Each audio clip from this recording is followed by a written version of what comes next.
وہ سمجھتا ہے نہیں شاید میں بہت اچھا کر رہا ہوں۔ آپ آقا علیہ السلام فرماتے ہیں یہ 7 چیزیں وہ ہیں جو بندے کو برباد کر کے رکھ دیتی ہیں۔ نمبر 1 شرک کرنا، جو اللہ کے ساتھ شریک بنائے، کسی کو خدا مانے، شرک کرے۔ نمبر 2 فرمایا کسی کو قتل کرنا، یہ پہلے بھی چیزیں میں نے عرض کر دی، اب اس میں مختصر کر دیتا ہوں۔ فرمایا کسی جان کو ناحق قتل کرنا، سود کھانا، یتیم کا مال کھانا اور اس کے ساتھ ساتھ جنگ سے بھاگ جانا۔ اور نمبر 7 فرمایا سیدھی سادھی پاک دامن عورت پر تہمت لگانا۔ فرمایا یہ وہ چیزیں ہیں کہ جس سے بندے کی اپنی زندگی برباد ہو جاتی ہے۔ اب اس کو ہم نے سمجھنا ہے، اپنی زندگی پہ غور کرنا ہے۔ اگر ہم یہ کام کرتے ہیں کیا ہماری زندگی میں سکون ہے؟ کیا ہمارے ساتھ کوئی مخلص ہے؟ کیا ہمارے رزق میں برکت ہے؟ کیا ہماری اولاد ہماری ہے؟ کیا ہمارے بہن بھائی ہمارا ساتھ دیتے ہیں؟ کیا ہمارا کوئی خیال کرتا ہے؟ کوئی ہمارا احساس کرتا ہے؟ اب جب ہم ان باتوں پہ غور کریں گے تو پھر سمجھ میں آئے گا کہ آقا علیہ السلام نے جو فرمایا وہ حق ہے۔ تو ہم نے کسی پہ تہمت نہیں لگانی، ہم نے جادو کرنا، جادو سیکھنا، ایسا کوئی کام نہیں کرنا، ہم نے کسی کو قتل نہیں کرنا، ہم نے سود نہیں کھانا، یتیموں کا مال نہیں کھانا۔ اور اگر اللہ ہمیں موقع دے، اللہ کرے، دعا کرو، جنگ لگے، کفر اور اسلام کی جنگ لگے، سارے مسلمان فلسطین کے حق میں، اسلام کے حق میں کھڑے ہو جائے، اللہ ہمیں موقع عطا فرمائے تو تہیہ کر لیں، یا اللہ جب بھی ہمیں موقع ملا جان دینے کا ہم جان دیں گے، بھاگیں گے نہیں۔ اللہ اکبر۔ تو یہ ہے تہمت لگانے، الزام لگانے کا گناہ۔ 2 حدیثیں ہم اور پڑھ لیتے ہیں اسی حوالے سے کہ پیارے آقا علیہ الصلوۃ والسلام نے اس حوالے سے مزید کیا ارشاد فرمایا۔ اب یہ ساری گفتگو کا نچوڑ ان 2 حدیثوں میں آ جائے گا کہ الزام لگانے کا گناہ کیا ہے، الزام لگانے کی سزا کیا ہے۔ الزام یہ لگانا، الزام کو بھی سمجھ لیں کہ الزام کیا ہے، تہمت کیا ہے، بہتان، یہ تینوں ایک ہی چیز ہے، نام علیحدہ الگ۔ بہتان، الزام، تہمت کیا ہے؟ مثال کے طور پہ آپ کے اندر کوئی بات نہیں ہے، میں اپنی طرف سے گھڑ کے کہہ دوں کہ اس نے یہ کیا ہے، یہ الزام ہے، یہی تہمت ہے۔ یا میں نے کوئی بات نہیں کی، آپ کہتے ہیں کہ اس نے یہ بات کی ہے، یہ الزام ہے، یہ تہمت ہے، یہی بہتان ہے۔ اب پیارے آقا امام الانبیاء صلی اللہ علیہ وآلہ وسلم اب اس حوالے سے ارشاد فرماتے ہیں، فرمایا جو کسی مسلمان کی برائی بیان کرے جو اس میں نہ پائی جاتی ہو تو اللہ رب ذوالجلال اس وقت تک الزام لگانے والے کو جہنمیوں کی پیپ، ان کے خون اور ان کے جو کیچڑ ہوگا اس وقت تک الزام لگانے والے کو رکھے گا جب تک وہ اپنی بات سچی کر نہ دکھائے۔ فرمایا قیامت کے دن جو دنیا میں لوگوں پہ الزام لگاتا ہے، تہمتیں لگاتا ہے، بہتان تراشیاں کرتا ہے، قیامت کے دن اللہ تعالیٰ اسے جہنم کے اس درجے میں ڈالے گا جہاں پہ جہنمیوں کے پیپ نکل رہی ہے، غلاظت نکل رہی ہے، خون ان کا جہنمیوں کا بہہ رہا ہے۔ اللہ اس الزام لگانے والے کو اس کھاتے میں پھینکے گا۔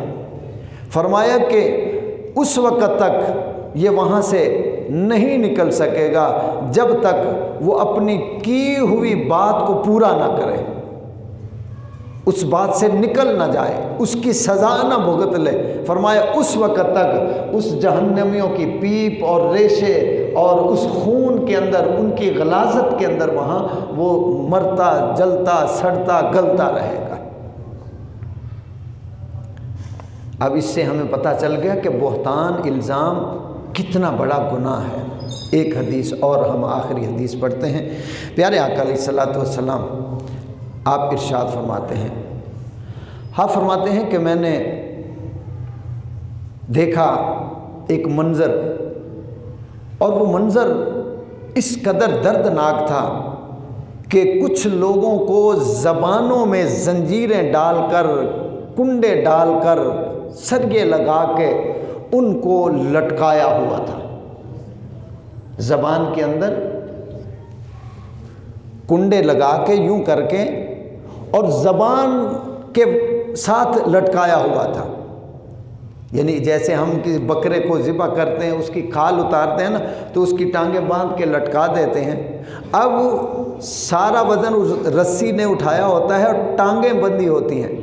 اب یہ جو زنجیر، جو کڑا، جو لوہے کی وہ سلاخ ڈالی جائے گی، وہ زبان کے اندر یوں ڈال کے تو یوں لٹکا دیا جائے گا، اور وہ چیخے گا، چلائے گا، روئے گا، مگر اسے پوچھنے والا کوئی نہیں ہوگا، بچانے والا کوئی نہیں ہوگا۔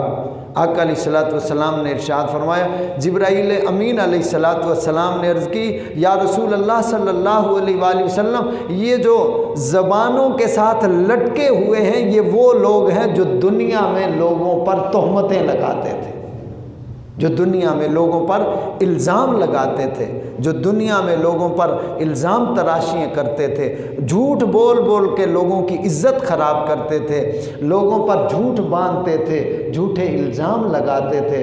عرض کریں گے یا رسول اللہ صلی اللہ علیہ وآلہ وسلم، یہ وہ لوگ ہیں جو دنیا میں کسی کی عزت کو جھوٹ بول کے، الزام لگا کے خراب کرتے تھے۔ دوستو، اللہ کی بارگاہ میں دعا ہے، جو ہم نے یہ مختصر سبق پڑھا ہے، سبق بہت بڑا ہے، محفل مختصر تھی، سبق بہت بڑا تھا۔ اللہ تعالیٰ اسے اپنی بارگاہ میں قبول فرمائے اور ہم سب کو